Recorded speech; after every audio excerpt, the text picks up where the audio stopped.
De la rencontre de Jésus avec le lépreux, nous pouvons observer un mouvement très frappant.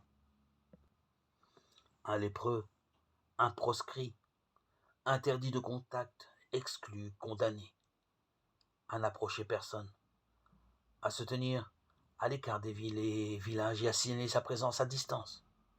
Un hébreu s'approche pourtant de Jésus.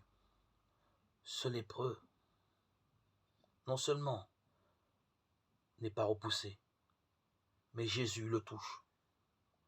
Ce contact entre Jésus et l'impur est décisif, et presque aussitôt parce que le lépreux se met à divulguer l'histoire. Jésus doit endosser, lui, la situation du lépreux qui l'a guéri, comme une impureté qu'il aurait contractée à ce contact. Il ne peut plus entrer dans une ville, il doit rester en dehors, dans les lieux déserts.